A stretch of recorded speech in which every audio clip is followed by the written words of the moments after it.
Good morning, everyone. Welcome to lecture 13 of concrete technology. Yesterday we have discussed about various classifications of aggregate according to shape and size. Today we will continue that classifications and study further. Angularity number classification based on shape के अंदर ये angularity number. ठीक है, तो angularity number होता क्या है? Angularity number एक मेथड है एक्सप्रेशन का. क्या एक्सप्रेस करने का? एग्रीगेट की एंगुलरिटी एक्सप्रेस करने का. ठीक है, angularity number is a method of expressing the angularity of aggregate qualitatively. It was suggest Shri gold के द्वारा ये जो मेथड है वो सजेस्ट करी गई थी. It is based on the percentage of white in the sample compact in a standard manner. कितना परसेंटेज ऑफ वाइड है उसके अंदर, उसके और कॉम्पैक्शन, उसका कॉम्पैक्शन कितना है उसके हिसाब से सैम्पल के उसके हिसाब से एंगुलरिटी नंबर फाइंड किया जाता है. This method of determination of angularity number is described in IS code 2386 part 1 1963. एक क्वेश्चन मैं आपसे मीटिंग में पूछ सकता हूँ. क्लियर? क्या है एंगुलरिटी नंबर का IS code? Determination of angularity number कौन सा IS कोड से मिल जाएगा आपको? IS code 2386 part 1 1963. The angularity number is based on the concept that most rough aggregate will have a void 33% and the angularity number measure the percentage of void in excess of that in the round gravels. मतलब angularity number किस पे base, कौन से concept पे base करता है? जो most of round aggregate होंगे उसकी वॉइड 33%. एक minute, hello, sorry for disturbance. Angularity number क्या है? उसका बेसिक कॉन्सेप्ट एंगुलरिटी नंबर का ये है कि भाई ज़्यादातर एग्रीगेट के अंदर 33% ऑफ वाइड होता ही है. ठीक है, तो एंगुलरिटी नंबर क्या फाइंड करता है? परसेंटेज ऑफ वाइड फाइंड करता है कि राउंड ग्रेवल के अंदर कितना परसेंटेज ऑफ वाइड है. ठीक है, अगर वाइड 40% से एंगुलरिटी नंबर ज़्यादा होता है तो उसका एग्रीगेट का एंगुलरिटी नंबर अपन 7 कंसिडर करते हैं. If voids are 33%, the angularity number such of aggregate is considered 0. अगर 40% जितना एंगुलरिटी नंबर आता है अपना, तो उसका जो हम एग्रीगेट का एंगुलरिटी नंबर कितना फाइंड करते हैं? अगर कोई भी एग्रीगेट के अंदर 40% से ज़्यादा वाइड निकलता है तो उसका एंगुलरिटी नंबर 7 रहेगा. और अगर 33% जितना निकलता है तो उसका एंगुलरिटी नंबर 0 रहेगा. इस तरीके से एंगुलरिटी नंबर को अपन डिफाइन करते हैं. आगे बढ़ते हैं. फिर angularity aggregates are superior to the round aggregate in the following way. किस तरीके से एंगुलर एग्रीगेट सुपीरियर होते हैं राउंड एग्रीगेट से? Angular aggregate exhibit a better interlock effect in a concrete, making it superior for use of concrete road and pavement. अच्छी बात है, ये चीज़ तो अच्छा है कि भाई अब इसके अंदर ऐसा क्यों बोला गया है कि एंगुलर एग्रीगेट है वो राउंड एग्रीगेट से अच्छे हैं? तो एक सिंपल सी चीज़ है, कोई भी चीज़ का एंगल होगा तो एक दूसरे में वो इंटरलॉकिंग सिस्टम अच्छा दे पाएंगे अपने आप को. ठीक है, तो जो एंगुलर एग्रीगेट रहते हैं वो क्या अच्छी तरीके से एक दूसरे में पकड़ दे पाते हैं. इसकी वजह से वो उनका जो इफेक्ट रहता है कंक्रीट के अंदर वो बेटर रहता है राउंड एग्रीगेट से. ठीक है, अब ये जो एग्रीगेट्स हैं एंगुलर एग्रीगेट आपने देखा होगा रोड और पेमेंट, यानी जो अपना ये रोड है उसमें बनने में यूज़ होते हैं. ठीक है, the total surface area of rough texture angular aggregate is more than smooth round aggregate for the given volume. जो टोटल सरफेस एरिया होता है, the total surface area of rough texture जो होता है एंगुलरिटी एग्रीगेट का वो ज़्यादा होता है. किससे? राउंड एग्रीगेट से. ठीक है, अगर मैं दोनों राउंड एग्रीगेट और उसको सेम मात्रा में लेता हूँ तो मेरे को जो सेम मात्रा में दोनों को लेता हूँ तो मुझे किसका एरिया ऑफ रफ टेक्सचर किसका मिलेगा? मुझे एंगुलर एग्रीगेट का मिलेगा.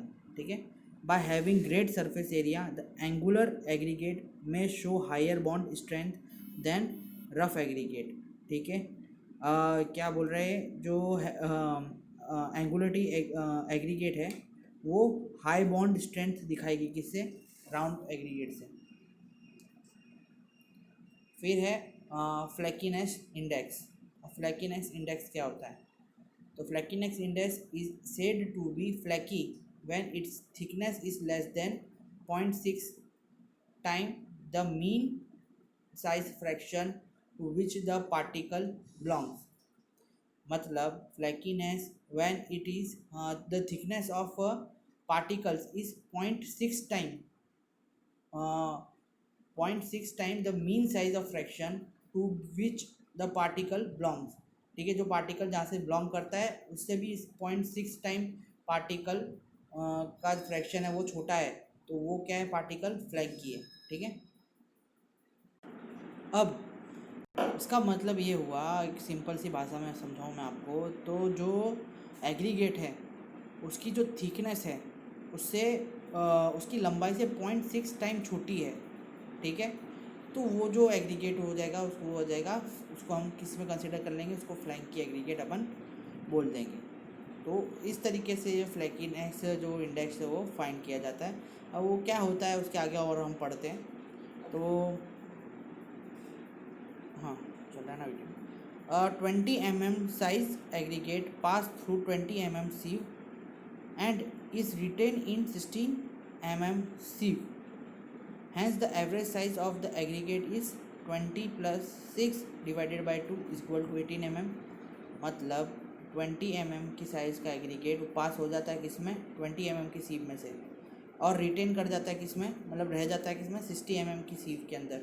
तो जो उसकी एवरेज हाइट होगी वो कितनी, एवरेज साइज़ होगी वो कितनी होगी, तो भाई दो को एवरेज निकालते तो प्लस डिवाइडेड बाई 2 कर देते हैं, तो 18 mm हो गई। The limiting thickness of flakiness is 0.6 into 18। कितना हुआ, 0.6 इंटू 18। जैसे हमने बोला फ्लैंकीनेस निकालने के लिए 0.6 टाइम अपन करते हैं मल्टीप्लीकेशन, तो वो जो एवरेज अपनी आया है साइज इंटू 18 करेंगे तो क्या आ जाएगा अपने पास, 10 इंटू 8 mm आ जाएगा। Hence if one of the dimension of aggregate is less than 10.8 mm it is considered as flaky. अब इन दोनों में से कोई की भी डायमेंशन जो 20 या 16 जो डायमेंशन है उनमें से कोई भी डायमेंशन 10.8 mm से कम है तो वो जो क्या बोलते हैं एग्रीगेट है वो फ्लैंकी हम उसको कंसिडर कर देंगे। बहुत सिंपल सी चीज़ है, समझ में आ रही है तो अच्छी बात है, नहीं समझ में आ रही तो मैं एक और सिंपल वे में समझाने की आपको कोशिश करता हूँ। ठीक है, एक एग्रीगेट है 20 mm का। ठीक है, अब ये जो 20 mm का एग्रीगेट है इसको हमने सीव से निकाला, मतलब छन्नी से निकाला, 20 mm की छन्नी से निकाला। ठीक है, और 16 mm की छन्नी से निकाला। अब 20 mm की छन्नी से तो ये निकल गया, बट 16 mm की छन्नी पे रिटेन कर गया। क्लियर है, अब इसका इन दोनों का प्लस करेंगे अपन और उसको डिवाइडेड बाय क्या कर देंगे, 2 कर देंगे, तो अपन को क्या निकल जाएगा, एवरेज साइज निकल जाएगा। एवरेज साइज निकल गया अपनी, उसके बाद क्या करेंगे, उसकी जो एवरेज साइज आई उसको मल्टीप्लाई बाय अपन क्या करेंगे, 0.6 करेंगे। ठीक है, उसको मल्टीप्लाई बाय अपन 0.6 करेंगे। अब उसकी वो जो वैल्यू आएगी, जो भी वैल्यू आई, ठीक है, तो वो अगर इससे छोटी, अगर ये 20 mm यहाँ पे जैसे 10 आता है तो ये 20 mm बड़ा है तो वो फ्लैंकी नहीं है, और 16 mm बड़ा है 10 से तो वो फ्लैंकी नहीं है।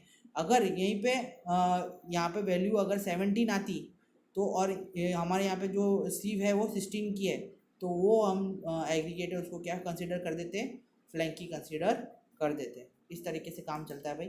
ठीक है, फिर IS code 2386 part 1 1963 recommend the following test of Flanky index. A minimum of 200 pieces of any fraction must be test, minimum 200 pieces of aggregate test होना चाहिए, ऐसा बोलता है भाई IS 1963। And the flakiness index is not more greater than 25% is suggested for coarse aggregate. Coarse aggregate के लिए 25% से ज़्यादा फ्लैंकीनेस रेशियो इंडेक्स नहीं आना चाहिए। क्लियर? ठीक है। कितने 200 पीसीस एग्रीगेट का अपन मिनिमम टेस्ट करेंगे, और ऐसा अपन ने आई एस कोड किसके अंदर दिया है, 2386 के अंदर पार्ट 1 के अंदर बोला गया है कि भाई मिनिमम 200 पीसीस ऑफ एग्रीगेट का तो टेस्ट करना ही है आपको, और जो 25% है उससे ग्रेटर देन रेशियो आपका नहीं, फ्लैंकीनेस इंडेक्स आपका नहीं आना चाहिए।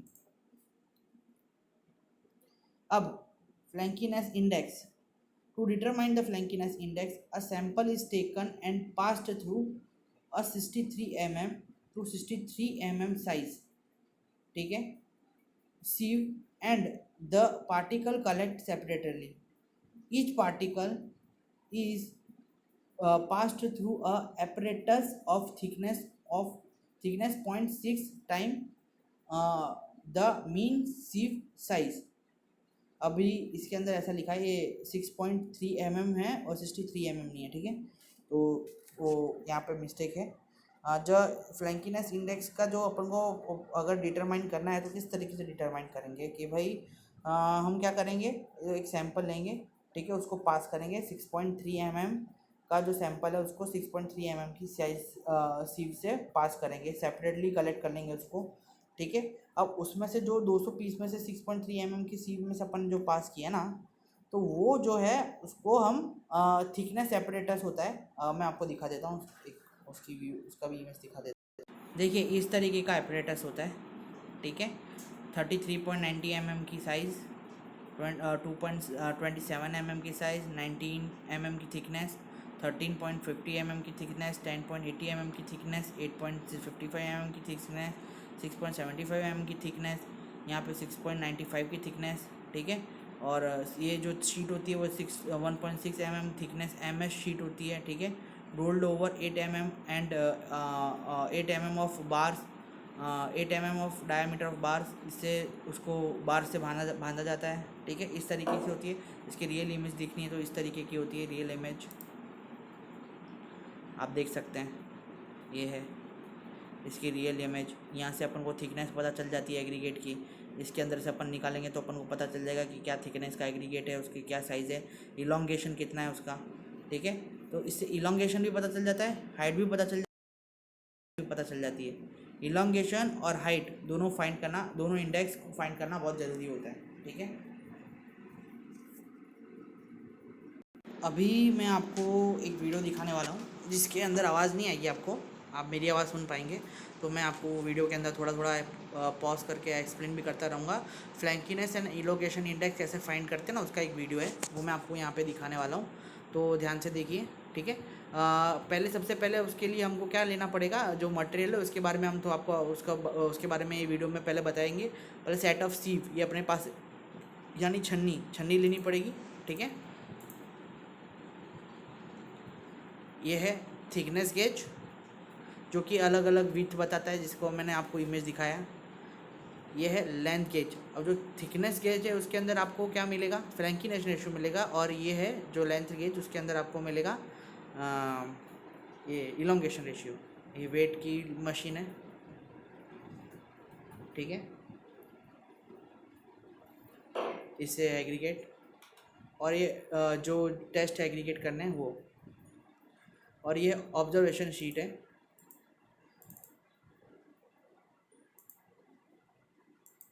जिसके अंदर क्या क्या दिया हुआ है, साइज़ ऑफ एग्रीगेट दिया हुआ है।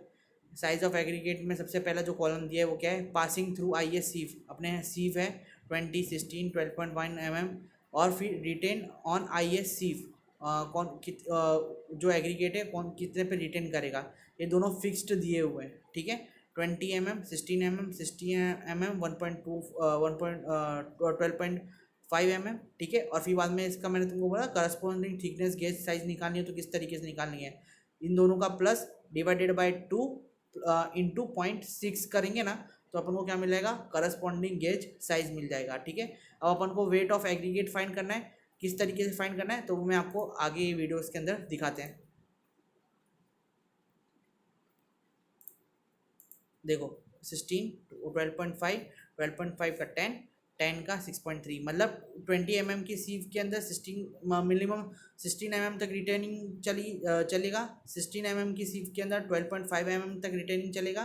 12.5 की सीव के अंदर 10 तक एग्रीगेट का रिटेनिंग चलेगा, और 10 की सीव के अंदर 6.53 तक का रिटेनिंग चलेगा। इतने कम तक रिटेनिंग चलता है, ठीक है। यहाँ पे देखो इलांगेशन इंडेक्स का वो भी दिया है, फॉर्मूला W2/W1/100, ठीक है। ये है अपनी सीव, अलग अलग साइज की सीव, ठीक है। अब अपने पास 20 के एग्रीगेट के ऊपर टेस्ट कर रहे हैं अपन, तो अपने पास सीव भी उसके हिसाब से लेंगे। 20 की सीव, 16 की, 12.5 की, 10 की एंड 6.3 की, और फिर लास्ट में जो बेस रहता है ना वो। अब एक के ऊपर एक अपन रख देंगे, इंक्रीजिंग ऑर्डर में रख देंगे, मतलब नीचे से इंक्रीजिंग ऑर्डर में रख देंगे।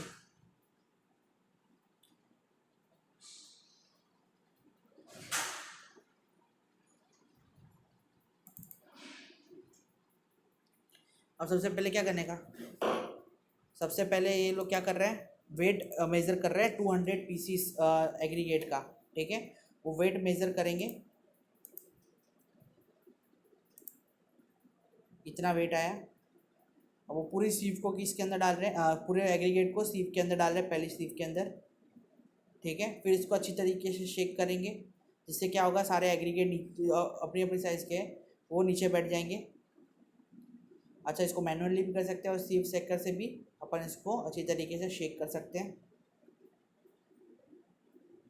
ठीक है। बस भाई कितना शेक कर दिया। अब देखो 20 की सीव के अंदर कोई भी एग्रीगेट रिटेन हुआ नहीं। अब देखो, अब 20 के एग्रीगेट थे, वो 16 की क्या बोलते हैं, जो सीव है मतलब छतरी है, उस पर रिटेन हुए।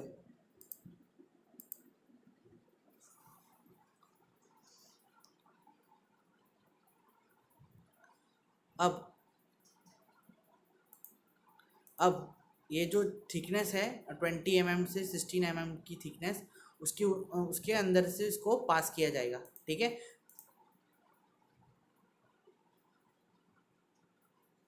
देखो एक एक एग्रीगेट करके पास करेंगे।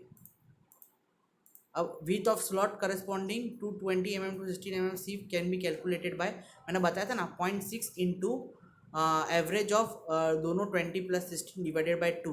तो उससे अपन को ये पता चलेगा, ये कैलकुलेशन आएगा कि कौन सी थिकनेस से अपन को ये जो एग्रीगेट है उसको निकालना है।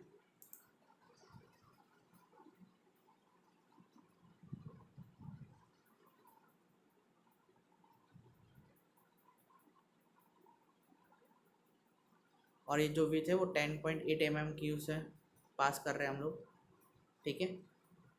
अब जो रिटेन हो गया उसका वेट कर लेंगे, जो भी पार्टिकल्स जो 10.8 से पास हुए उनका वेट कर लिया जाएगा।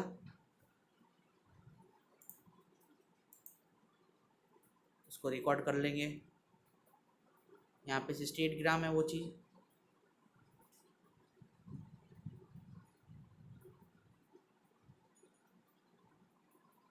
ठीक है, अलग रख दिया। अब दूसरे सीव का टेस्ट करेंगे, इसमें कोई रिटेन नहीं हुई 12 में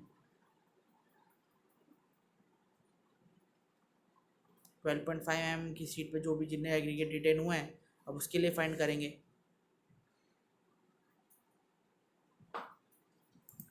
मतलब 12.5 और 16 + 12.5 डिवाइडेड बाय 2 इंटू 0.6 करेंगे, तो वो जो आंसर आएगा, देखो मैं बताता हूँ आपको क्या आता है, कैलकुलेट कर।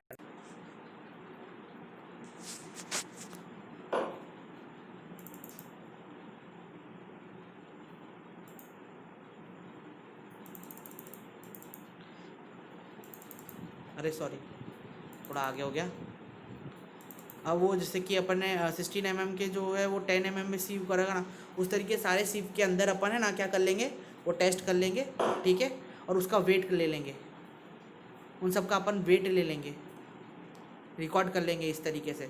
सारी सीव के अंदर से अपन जो थिकनेस जो एपरेटस है उससे निकाल के उनका ये वेट ले लेंगे। अब देखो फ्लैंकीनेस इंडेक्स क्या है, तो total weight of material pass through various thickness gauges, ठीक है, divided by total weight of sample taken. जो अपन ने जो सैंपल लिया है वो उसका वेट सॉरी जो उसका टोटल वेट और अपने जो थिकनेस उससे निकला है, थिकनेस गेज से जो भी एग्रीगेट निकले हैं उनका टोटल वेट अपन लेंगे और इंटू 100 करेंगे तो अपन को क्या मिल जाएगा, फ्लैकीनेस रेशियो मिल जाएगा। ठीक है, अब ये देखो इसके अंदर दिखा है, ये सारे के सारे इसके अंदर वेट लिखा हुआ है। पहले हमने क्या किया, वो पहले जो हमारे 200 एग्रीगेट के सैंपल थे उसके सारे के सारे हमने जो आए थे ना वेट लिख दिए जो थिकनेस से निकले। अब ये देखो इसका टोटल वेट कितना आता है, 418 यहाँ पे आ रहा है। अब 418 डिवाइडेड बाय क्या करेंगे, अपना जो टोटल वेट आया था 200 एग्रीगेट का वो इंटू 100 करेंगे तो फ्लैकीनेस रेशियो निकल जाएगा। वैसे ही सेम सैंपल का हम वापस से करेंगे तो थोड़ी रीडिंग डिफरेंस आएगी, फिर इन दो रीडिंग का एवरेज लेंगे और डिवाइडेड बाय 2 करेंगे तो अपन को टोटल वेट मिल जाएगा, किसका, फाइनल रिजल्ट मिल जाएगा। अब जो फ्लैकीनेस इंडेक्स रहता है वो 35 से 40% से ज़्यादा हो जाता है तो वो जो हमारा एग्रीगेट है वो हम डिज़ायरेबल नहीं रहता, उसको यूज़ नहीं कर पाएंगे। ठीक है, अब इलोंगेशन इंडेक्स के लिए भी सेम वेट लेंगे, इसके अंदर डालेंगे सीव के अंदर, फिर शेक करेंगे अच्छी तरीके से। देखो सीव के अंदर डाला, शेक करेंगे, ठीक है, शेक करेंगे बरोबर अच्छी तरीके से, अभी भी कर रहे पाजी। हाँ, अब 20 mm सीप के अंदर कोई भी एग्रीगेट रिटेन हुआ नहीं, 16 mm की शीट के अंदर रिटेन हुआ 20 mm की एग्रीगेट का। तो अब इसका क्या करेंगे, ये देखो ये इलोंगेशन, ये जो चीज़ है वो है इलोंगेशन फाइंड करने के लिए, ये जो एपरेटस है ना वो इलोंगेशन फाइंड करने के लिए एपरेटस है। ठीक है, अब इसको फाइंड करेंगे इसके अंदर, देखो किस तरीके से करेंगे।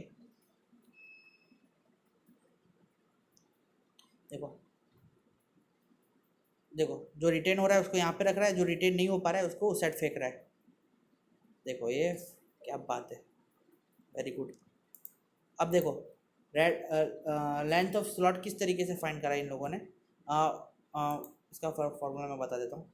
देखो अपना यहाँ पे क्या था, 0.6 था पहले, और यहाँ पे क्या है 9 डिवाइडेड 5 है, कितना होता है 9 डिवाइडेड 5 तो 1.8 into average of sieve divided by 2, तो अपना ये निकल आएगा। ठीक है, क्या निकल आएगा, लेंथ ऑफ स्लॉट करस्पॉन्डिंग, ये निकल आएगा कि कौन सी लेंथ से हमको 20 to 16 mm के बीच के एग्रीगेट पास करना है। तो 32.4 mm की लेंथ के बीच में से अपन को वो जो एग्रीगेट है वो पास करना है, इस तरीके का अपन को यहाँ से मिल जाएगा। ठीक है, इस तरीके से उसको निकाल लेंगे। निकाल लिया, जितना वो आया उसको वेट कर लो, वेट मान लो, वेट लिख लो उसका, मस्त लिख लिया वेट। मिट्टी पानी में पा दो, उसके बाद ये दूसरे सीप का अपन करेंगे टेस्ट। ये 12.5 mm की सीट पे जो रिटेन करे वो एग्रीगेट, सेम फॉर्मूला रहेगा 1.8 इंटू 16 प्लस 10.5 डिवाइडेड बाई 2। इसका भी वेट करके निकाल लेंगे, इसका भी वेट कर लेंगे अपन, वेट रिकॉर्ड कर लेंगे। फिर वही सेम प्रोसीजर आगे की सीट के लिए भी किया जाएगा।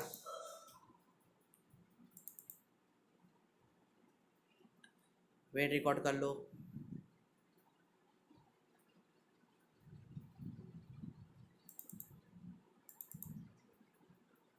अब ये इलोंगेशन इंडेक्स क्या होता है, देखो सारे सीप का अपन ने ले लिया, ठीक है, वेट ले लिया। अब इलोंगेशन इंडेक्स का फॉर्मूला क्या है, इलोंगेशन इंडेक्स का फॉर्मूला है भाई total weight of material retain on various length gauge divided by total weight of sample taken. जो टोटल वेट आया अपना जो रिटेन कर गया किसमें, इलोंगेशन लेंथ टेस्ट में, लेंथ गेज में, ठीक है, और डिवाइडेड बाय अपना जो टोटल वेट है वो सेम फ्लैंकीनेस रेशियो जैसे अपन ने फाइंड किया था इंडेक्स, वहाँ पे थिकनेस ले रहा था, यहाँ पे अपन क्या ले रहे हैं, लेंथ ले रहे हैं। क्लियर। देखो इस तरीके से दो रीडिंग आएगी, फिर इन दोनों का एवरेज करेंगे। अब 6.3 mm से कम एग्रीगेट रहेगा, स्मॉलर एग्रीगेट रहेगा, तो उसका हम फ्लैंकीनेस रेशियो इंडेक्स और इलोंगेशन इंडेक्स नहीं फाइंड कर सकते। ये IS कोड के हिसाब से बोला गया है। क्लियर। अब इलोंगेशन की थियरी इसके अंदर नहीं देखे रखी है, ठीक है। थियरी इसकी देखे रखी है फ्लैंकीनेस रेशियो की, जो कि मैंने आपको समझा दिया। इसके अंदर भी वो सेम चीज़ ही लिखा है कि 6.3 mm की उससे कम नहीं होता है, और 0.6 टाइम मैंने बताया था वो देते हैं। फ्रैंकीनेस इंडेक्स का यहाँ पे फॉर्मूला भी देके रखा है, weight of particle passing through the gauge and wait of sample, ठीक है। अरे यार,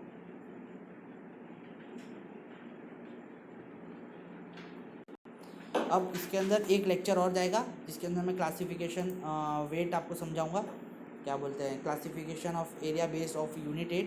आज यहाँ तक ही अपन रखते हैं, ठीक है। और इसके जो नेक्स्ट लेक्चर में, मतलब कल के लेक्चर में आपको मैं है ना क्लासिफिकेशन ऑफ यूनिट वेट के हिसाब से एग्रीगेट का बताऊंगा, ठीक है। तो आज के लिए इतना ही, और कल आपको मैं नए टॉपिक पे वापस से आके समझाऊंगा, ठीक है। इसका असाइनमेंट अटैच कर देता हूँ, आप वो लिख देना। Bye bye.